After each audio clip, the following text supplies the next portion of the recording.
Sian Winscript studies China's cultural revolution, but it's a revolution of another kind that she's hoping for. Collectively, teachers across the country are owed millions. Melbourne Uni faculties of arts and fine arts paid staff to mark one paper every 3 minutes. The union estimates workers here are owed at least $6 million. The science faculty renamed tutorials practice classes, meaning they could pay staff just 1/3 of the usual rate. And the engineering faculty claimed staff could do their marking in tutorials. It has already repaid $99,000 to staff. When, it started really kicking in, like, hey, this is how much you owe, you're going to have to start paying this back. Growing up on the south side of Chicago, he dreamed of going to Morehouse, the historically black college in Atlanta that counts Martin Luther King Jr. among its distinguished alumni. Once I got accepted and saw that, hey, the money is being offered, but didn't have an idea of, what I was really getting myself into. And then, at commencement, we're going to put a little fuel in your bus. Freddie Williams got the surprise of a lifetime. My family is making a grant to eliminate their student loans. When billionaire businessman Robert F. Smith pledged to pay the student loans for the entire class, clearing some $34 million in student and parent debt. Hey guys, welcome back to my channel here. It's me here, Comrade Lavender here, and today I'm back with another anti-capitalism deep dive YouTube video. Today I want to do the pure evil, the college education universities files. Deep dive, capitalism, true crime, student loan debt, Jeffrey Epstein, human trafficking, money laundering, college sports, vet school, medical school, etc. Anything that has to do with college, or like a controversy that's happened in college, or a scandal that's happened that is college related, that's going to be in this video that I'm making. So before we get started, all my YouTube videos related to this topic will be on the screen right now. And they're related to colleges or colleges in some part, and the video will be mentioned. They're going to be on the screen right now if you like to check these videos out. If you want to check my YouTube videos out that are related to this video topic, those video topics will be on the screen right now to check them out. So let's get started into this YouTube video topic. This is ABC's Aaron Katursky. 50 people have been charged in what federal prosecutors in Boston have called the largest college admissions cheating scandal ever prosecuted in the United States. Among those arrested are nearly 36 parents who collectively paid a college counselor based in California $25 million. And in turn, the college counselor has now pleaded guilty to bribing SAT administrators and college coaches at Wake Forest and USC and Yale and other schools to fake athletic credentials, so a prospective student would come off as a recruited athlete to be guaranteed admission, when in fact that prospective student may have never even played the sport. Federal prosecutors accused Felicity Huffman, the actress, of making a $15,000 purported charity payment to make sure that her daughter did well enough on the SAT to get into the school of her choice. News broke of the indictment of dozens of rich individuals who have participated in a wide-ranging scheme to fraudulently admit students into elite universities like USC, Yale, Stanford, and Georgetown. Rich and famous parents worked with a fake charity to funnel millions of dollars to test producers, coaches, and administrative staff, who then falsified admissions material and documents, doctored test scores, and lied about athletic prowess. The scale was astounding, but the rich playing by a different set of rules and buying their way into schools is of little surprise and nothing new. How the college admission scandal hurt families with disabled students. When Veronica Soldez's son took the SAT, he was granted an hour and a half of extra time for the entire test through a disability accommodation. Sta's mother of an autistic child said she was thankful he got that, not realizing then that they could have asked for more time. When she read the news Tuesday that children of TV celebrities and wealthy elites, aka capitalist pigs, have been granted twice the amount of time her son got for disabilities they allegedly fabricated, she was in total disbelief. In what authorities called the largest college admissions bribery case, wealthy families allegedly paid college coaches and administrating test insiders to rig the system to get their children admitted to top-tier universities by faking disabilities and athletic recruitment. Other parents and advocates feared the scandal could jeopardize what is now already a stressful and onerous process for students with legitimate needs to get disability accommodations to level the playing field in the college admission process. Even without fraud, the rich have many advantages. For one, legacy admissions grease entry into elite universities for children of Illuminati, and if your family can afford a hefty donation, you can expensive test prep courses, improve SAT and ACT scores, and AP courses, often available only in higher income school districts, and college credit to high schoolers. Moreover, with most school districts funded by property taxes, we see wildly uneven outcomes in public education across the country, closely correlated with economic inequality, as well as working-class families know. College is becoming less and less affordable. USC costs $50,000 per year. That's over 80% of the median family income. College students with disabilities are also often excluded. Anne Catherine Hilla, a sophomore in George Mason University, recently attempted to join 8 sororities at her school. All 8 turned her down. If you ask her sister, who tweeted about the experience that she had, she felt unwanted and devastated. The reason sororities denied her is because she has a disability, Down syndrome. This kind of outright rejection isn't the experience of all college students with disabilities, but her experience is hardly an isolated case. Since colleges and universities only have so much control over student-run groups, it's important to consider how disability is viewed within the school's community. College students with disability are more likely to drop out of school than their peers without disabilities. Research shows that only 34% of college students with disabilities complete a 4-year program, and 51% of their peers without disabilities finish school.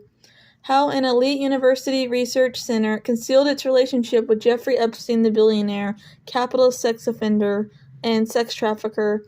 New documents show that the MIT Media Lab was aware of Jeffrey Epstein's status as a convicted sex offender, and that Epstein directed contributors to the lab far exceeding the amounts of MIT has publicly admitted. The Media Lab, which has been embroiled in a scandal over accepting donations from the disgraced financier and convicted sex offender Jeffrey Epstein, had a deeper fundraising relationship with him than it was previously acknowledged. It attempted to conceal the extent of its contacts with him. Dozens of pages of emails and other documents obtained by the New Yorker reveal that although Epstein was listed as disqualified in MIT's official donor database, the Media Lab continued to accept gifts for him, consulted him about the use of funds, and marking his contributions as anonymous, and avoided disclosing their full extent, both publicly and within the university.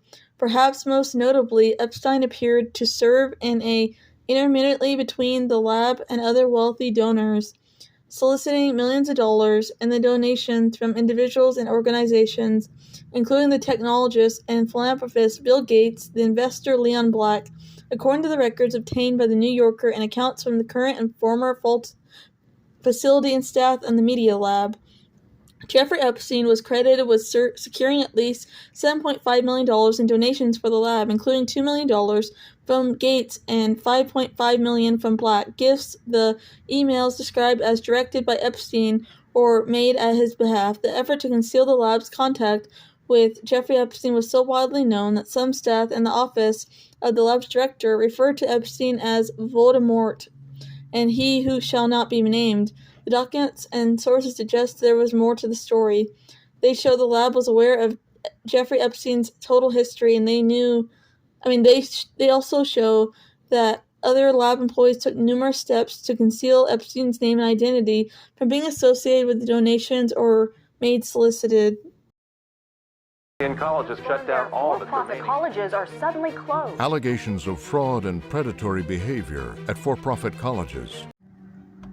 Universities are profiting from blocking drug price reform, teaming up with Big Pharma and Wall Street. Universities are profiting by fighting government efforts to curtail soaring drug prices. A case in point, UCLA has reaped more than $1 billion from its development of Xtandi, a life-saving cancer drug.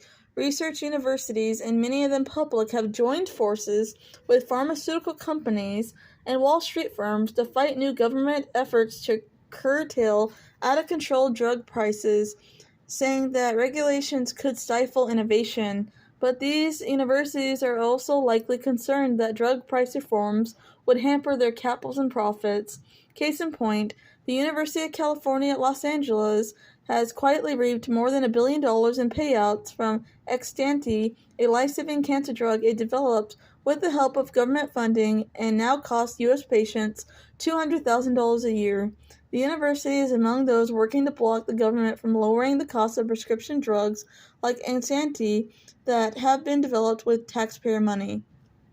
Meanwhile, UCLA has earned millions of dollars in payouts, mostly royalty fees, from the sales each year. From 2012, when the drugs were approved by the FDA, until the summer of 2023, quarterly royalty payments grew from $564,000 to $48 million, an 85-fold increase according to the data reviewed by The Lever.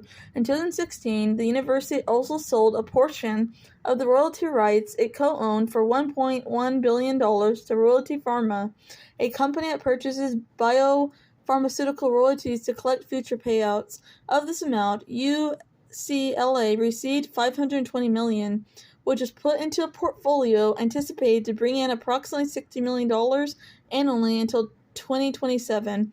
According to the university news release, the remainder of the proceeds was split between the investors, including Young and Sawyers and Howard Hughes Medical Institute in Maryland, where Sawyers worked where the drug was invented. These payouts are on top of the billions of dollars the University of California system receives from federal, state, and local governments. The University of California, along with Adidas, Pharma, and Pfizer, even went as far as to sue an Indian-based drug maker in 2022 that wanted to sell generic versions of Xtandi, alleging that these generics could infringe on one of the drug's patients. Last year, the Indian drug manufacturer dropped all claims for the Xtandi patient. UCLA is not the only research university opposing March-in rights. Others include Stanford University and the University of North Carolina at Chapel Hill have also been submitted comments to the government decrying the Fair Drug Prices Initiative.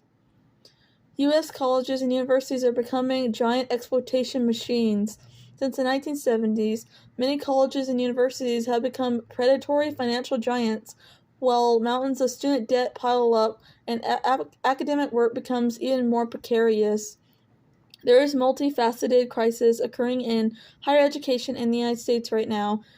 Graduate students trained to be professors cannot find jobs, and the vast majority of professors today are not even working tenure track positions. Instead, academics have struggled to piece together enough classes which pay a few thousand bucks a piece to survive. Undergraduates leave college buried under debt, which today's labor and housing markets make it extremely difficult to ever pay off. Is a disturbing story out of Texas. It was our investigation into a local medical school, the University of North Texas Health Science Center, and how it made millions in part by taking in unclaimed bodies from Dallas and Tarrant counties and then leasing out those body parts, often without consent, for medical training and research, at times as their own loved ones searched for them. Tim reached out to the center seeking answers. Officials gave him a letter thanking him for his brother's sacrifice and indicating his body had been used to train anesthesiologists. But they omitted that the training was held in Kentucky by a for-profit medical education company, a detail only revealed in documents obtained by NBC News. What's disturbing is, why didn't you just tell me that? Officials also handed him a box containing what he was told were his brother's remains. Do you believe that those are indeed your brother's ashes? I'm not positive. My wife is convinced they're not, but, emotionally, psychologically, I'm going to pretend they really are, because there's somebody in that box, and whoever's in that box needs to be, in my mind, set free. Naming the dead, hundreds of unclaimed bodies were sent to a Texas medical school for 5 years. The unclaimed dead of Dallas and Tarrant counties were delivered to the University of North Texas Health Science Center in Fort Worth, Texas. There the bodies were ascended based on their usefulness to medical science. Those that tested positive for infectious diseases or had begun to decompose were cremated. The rest, more than 830 out of some 2,300 corpses since 2019, were embalmed and placed in freezers. Some were selected to train future doctors and nurses. Others were cut up into pieces and leased out to medical schools, the U.S. Army, and for-profit medical technology companies. Proponents of using unclaimed bodies for research, which is legal in most U.S., have argued it makes good economic sense, saving local taxpayers thousands of dollars each year on burial costs while providing a steady stream of specimens needed to advance medicine. But after an NBC News investigation revealed last month that at least a dozen North Texas families have been left in the dark about what happened to their missing loved ones and relatives, the Health Science Center abruptly halted the use of unclaimed bodies, fired the officials who led its body donation program, and apologized to the affected families. Since then, 9 more people have come forward to share with NBC News that their relatives have also been given to the medical program without their consent.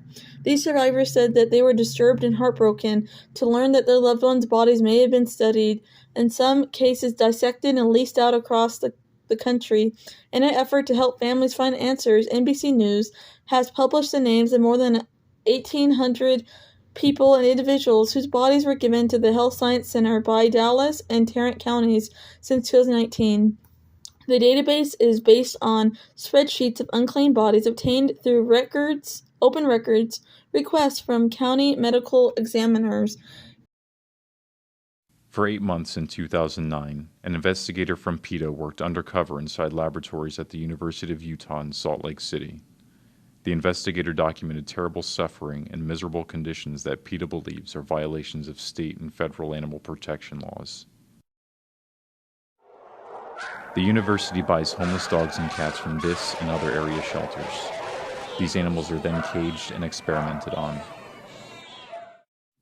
The university bought this affectionate cat, named Robert, from the Davis County Animal Shelter for $15. Experimenters cut into Robert's skull, implanted electrodes, and ran electric current through his brain. Pregnant cats are bought from shelters so that their kittens can be used. University experimenters injected chemicals into the brains of these kittens to cause excessive fluid to build up inside their heads. All of them died. Friendly dogs like these, purchased for $20 each from local shelters, are used in deadly heart and respiratory experiments. Animals suffering from seizures, paralysis, severe wounds, and other injuries were denied veterinary care and pain relief. She's dying. I mean, she's probably not dying, but she's in a lot of misery and pain. So they didn't give her anything yesterday? No. Oh, dear. These mice were inflicted with cancerous tumors. Even though federal guidelines single out excessive tumor growth as a concern, mice were left to suffer from these enormous growths. Mice who were clearly suffering from fatal injuries and from the diseases inflicted on them were denied prompt euthanasia. I've not been in the lab with them to watch how they do it. What they do is they'll have them do these computer things, and when they do it right, then they get water. So they're rewarded with the water. Some monkeys are deprived of water to force them to cooperate during experiments. As the laboratory worker explains, they're so thirsty they will do anything for a few drops of water. Instead of rewarding them with a treat, something sugary or something that may or may not motivate them, water, if you are deprived of water, you're always going to be motivated for water. Wow. That seems kind of sad. Most animals in laboratories are not legally protected. More than 1 million animals are used in laboratory experiments in the U.S. alone. Animal testing is a cruel and gruesome industry and practice. Animals are subjected to horrifically vile, painful experiments, oftentimes without painkillers. There is little regulation or meaningful oversight of the labs in which animals are experimented on. And for all that pain and capitalism misery and suffering, experts say that the testing isn't even effective. Tens of millions of animals are used in laboratory experiments every year in the United States alone, and by most estimates, between 85 to 95% of those animals are not protected by the law, just seen as mere throwawayable dumping commodities. Animals are used across fields in many types of research: biomedical, anarchical, automobile, military, agricultural, behavioral, and cognitive research. In more true crime cases, more than 19,000 cats are being abused in U.S. laboratories every single year, in addition to the tens of thousands of who are killed and sold to schools for cruel and crude classroom dissections. Indeed, thousands of cats who end up in laboratories or in classrooms are homeless animals who were betrayed by animal shelters. A PETA investigator who worked undercover inside the laboratories of the University of Utah discovered that then mandatory pound seizure law had compelled animal shelters to hand over hundreds of homeless dogs and cats to the university in use of invasive, painful, and often deadly experimentations. One pregnant cat who had been purchased from a local shelter for $15 gave birth to 8 kittens. The very same day she arrived at the university, a chemical was injected into the kitten's brain and all the kittens died. At Michigan State University, experimenters cut into cats' faces, crushed their optic nerves, removed their eyeballs, and then killed them.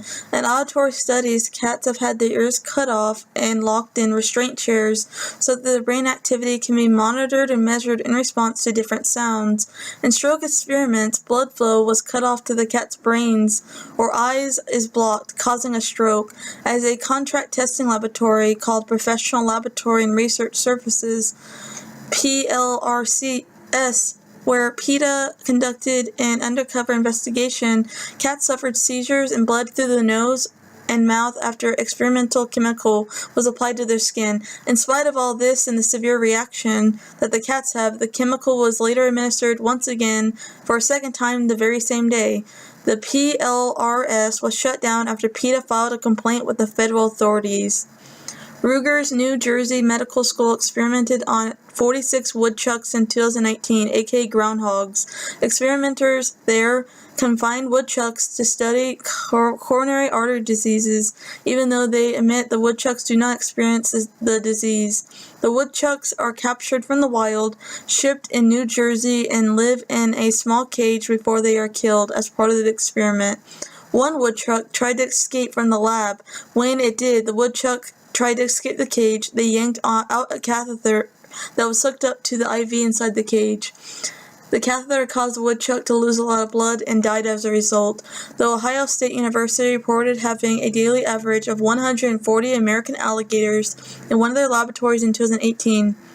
Missouri State University also has alligators. Some of the alligators are used in science experiments where they implant steel rods into their leg bones and make them walk on treadmills to study their joints. Documents obtained by the NEAVS revealed that a young alligator mysteriously died in his tank at the Missouri State University. Vet schools in bed with pet food companies. Are pet food company donations to veterinary schools damaging education? Conflicts of interest in veterinary schools are concerning. Serious questions are being raised about a cozy relationship between many pet food manufacturers and many of Australia's leading veterinary schools. And it's not just in Australia, but other universities around the world as well. Purina donated $4.5 million to the Cornell University, University of California, Davis, and Colorado State University.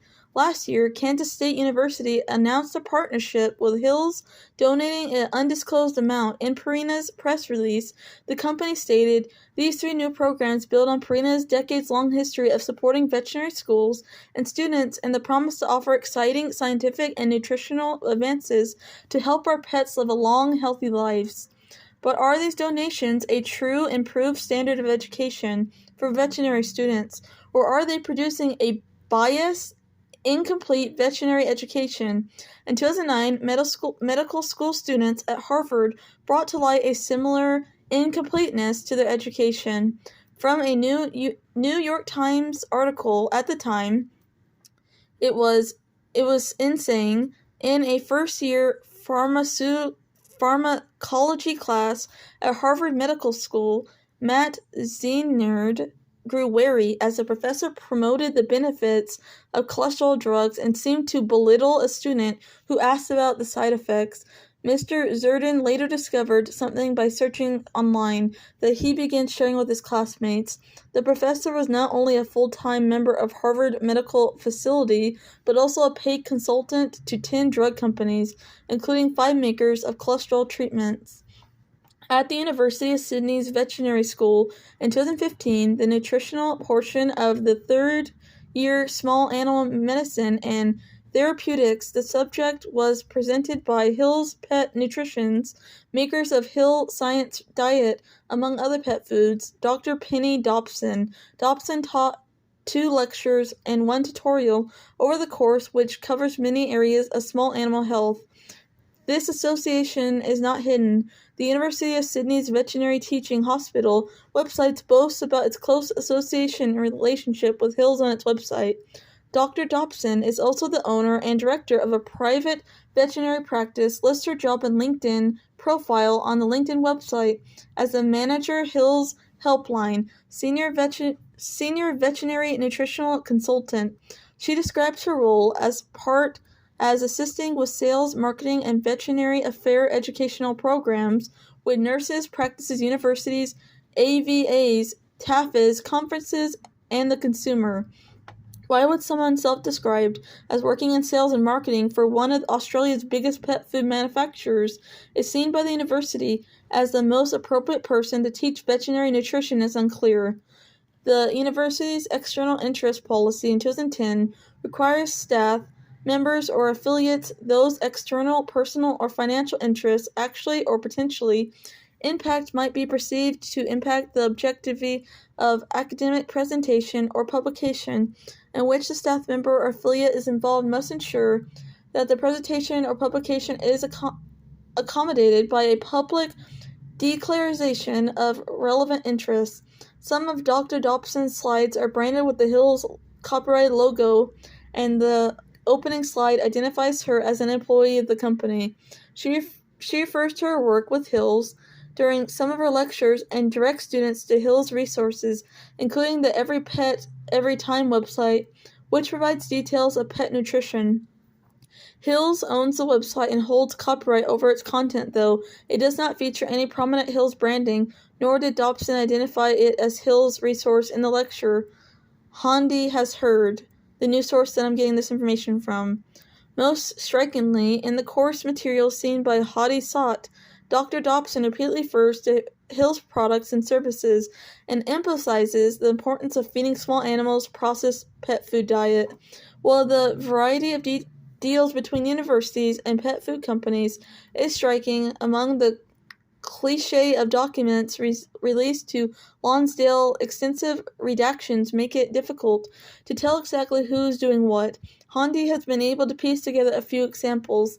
It is important to note that they are individual examples and that many vet schools have a range of different agreements with different providers in the pet food industry. Murdoch University pocketed $135,000 cash and $30,000 in kind support from Colgate Palmolive, a parent company of Hills, between 2013 and 2015. In 2014, Royal Canin offered an expense-paid trip to the Royal Canin Scientific Conference in France to a representative of Melbourne University, and in the same year, a representation of Alden University actively sought out giveaways from Royal Canin to give the students during orientation. Of course, there is extensive debate in the veterinary industry over the best way to feed pets. While it may turn out that the style of feeding advocated by Dobson is correct, there's obvious potential for subtle conflicts of interest to arrive with universities letting companies in with such open arms. There is a reason that medical schools shy away from doing anything similar with pharmaceutical companies. There's good evidence that if you soak young medical professionals in branded promotional material, they're likely to use your products when you graduate. California Christian College, accused of labor trafficking and money laundering, ordered to cease operating. Administrative Law Judge Deborah Nye Perkins, in a decision that became effective December 10th, revoked Aulit University's license and ordered officials to stop enrolling new students and to propose a plan within 30 days to teach out its current students, allowing them to complete their courses, perhaps at another institution. After the campus shuts down, Nye Perkins also ordered Olivet to pay more than $64,000 for the cost of state investigation that had found 14 violations during site inspections at Olivet and Anza and Mill Valley campuses in 2022 and 2023. In February 2020, Olivet pleaded guilty in New York to a misdemeanor count of conspiracy and a felony count of falsifying business records and a scheme to fraudulently obtain $35 million from lenders. The university was ordered to pay $1.2 million for over 2 years. In November 2022, the university's accreditor, the Association for Biblical Higher Education, placed Olivet on warning status through February 2024 for failing to demonstrate integrity in all of its practices and relationships with strict adherence to ethical standards and its own stated policies. The ABHE also criticized them for failing in honest and open communication with accrediting, licensing, and government agencies in compliance with legal and governmental regulations. Additionally, 4 former students have sued them, alleging they were victims of human labor trafficking and forced to work without pay after coming overseas to attend schools on full scholarships. The former students, Darwin Loreno Galvan and Roland Barraco Mivera Riles and Rebecca Steen, traveled from Spain, Venezuela, and India to the U.S. on student visas obtained through Olivet, and they could attend the school in 2017 and early 2018. But when they arrived in the high desert town, they were told they had to work to pay off their debt according to the lawsuit. Systematic wage theft is an epidemic at universities. A National Telluride Education Union report claims that wage theft has shamefully become an epidemic part of universities' business models, while Australia's biggest public universities record massive surpluses and their vice-chancellors earn over $1 million per year in wages. The union report, released on February 20th, entitled Wage Theft, exposes a staggering amount of wages that have been allegedly stolen from casual academic staff. An analysis of 34 cases conservatively estimates that a collective amount of 83.4 million Australian dollars is owed to staff across the higher education sector. More than 80 million has been uncovered since 2020 across public universities. Cosmetology schools include educators with experiences on a range of textured hair, but they're often systematic by other priorities. While textbooks include pages on all hair types, students said highly textured hair is often barely mentioned during training. Mannequins of color are not routine. It's possible to receive a cosmetology license, a process conducted by the states without ever touching a black head. Kayla Nack-Langgrove, 23, of Albuquerque, New Mexico, is enrolled in beauty school near her home. They don't really tend to teach black ethnic hair, said her, who is white. She would like to learn how to do black hair. I don't really see why there seems to be such a big lack of education on black hair and types.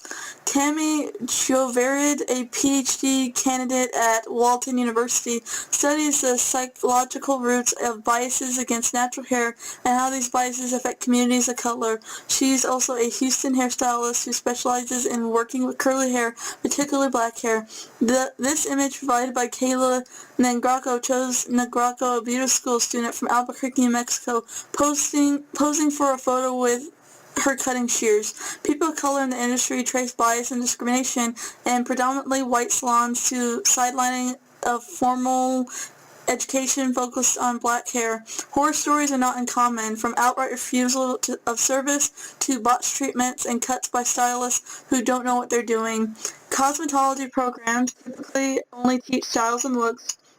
For people of European descent, this serves as a tactic of segregation against African Americans.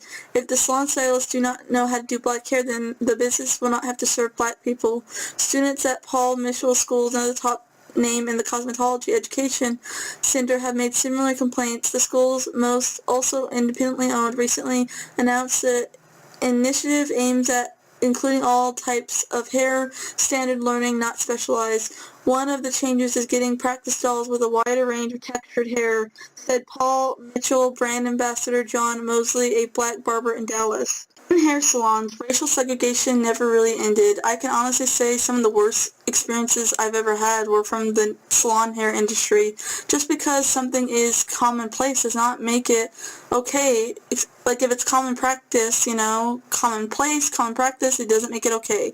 Especially when an unjust practice, hair discrimination, according to someone who worked in the industry where I got this article from, there was a waiting list with over 1,000 people and styling books that were completely filled to the brim. This was a small business with a dedicated base of customers willing to wait nearly a year to get their hair transformed at the hands of these trained professionals. Something shocked her. As if typed out of habit, every client who was black and had black hair in their profile had the word N-O beside their name in big, bold, all-cap letters. Many stylists are not required to be trained in all textures of hair, and many salons don't employ those who know how to work with curly, coiled, or textured hair as a whole. This is entirely unacceptable. Some salon owners and stylists assume the stereotype that black hair is unmanageable, while others just blatantly refuse service. The woman who is talking about this got a promotion to director at the salon that she works at, and the salon she works at, according to her, does not welcome black patrons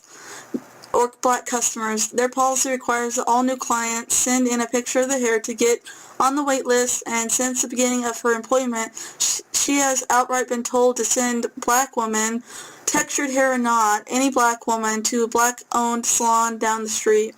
The salon does have clients of Indian, Latina, and Asian descent, but they refuse to do black women's hair only. She can't publicly name the salon due to her employment at this time. The issue is bigger than just one place. You can't completely bar an entire race from your salon establishment due to the inadequate training and then defend your actions with rebuttals like, I have friends or employees of color who work here. There are plenty of white women with curly, coarse, thick hair who are able to have their hair strands colored here at the salon. So what's the excuse again? When clients emailed her to ask why they only see blonde women on their Instagram page and white women, I'm ashamed to have to fabricate an answer that doesn't disclose the full truth, that I work for a business so blatantly in its disrespect for black women. This ignorant and blatant segregation of hair types is all too commonplace in salons around the world. This modern-day segregation can't be normalized or swept under the rug. It should be called out every time you see it. College basketball treats fans to one of the most exciting tournaments in sports. Basketball and other sports, full of dazzling skill and dramatic upsets. Under capitalism, however, alongside all this sports and excitement and entertainment, is a dark underbelly of exploitation in sports. This is readily apparent in college athletes and in colleges in particular, and it's even worse for women. However, there is a growing movement being taken up by the players to change this through trying to organize a union. The NCAA has exploited black athletes since its 1906 inception. This includes both college basketball players as well as football players and basically any athletes in college. The NCAA also exploits their athletes by setting up and enforcing unfair and unnecessary rules and regulations in order to maintain full control over them. Upon agreeing to accept a sports scholarship from the NCAA, athletes also agreed that the NCAA has the right to take the scholarship away and rule them ineligible to play for the NCAA if they break any of the rules or regulations that are set in place. NCAA sport was built upon foundational racial inequalities of American society and higher education. White colonizers and later Americans established the first universities and colleges on the U.S. soil on stolen land from indigenous peoples and built and paid for these institutions using the exploited labor and profits extracted from black enslaved people.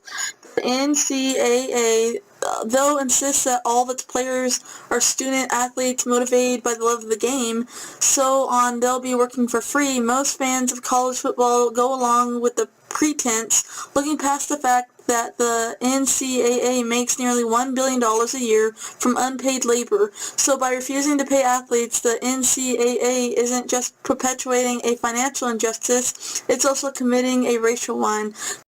It is not just the pros team at all levels. College and high school men's and women's are stocked with African players. The NBA has leaned into this over the years, sending regular delegations to hold camps in Africa and recently teaming up with corporate partners to launch the 12-team Basketball African League. In the 5 years since legalized sports began spreading across the country in the United States, student athletes have reported regularly receiving abusive messages from gamblers on social media, including death threats, death wishes, and threats of violence as a whole. The FBI agent told ESPN that it considers threats of sports athletes on social media to be a growing issue. The study found that 1 in 3 profile athletes receive abusive messages in some form from someone with a betting interest.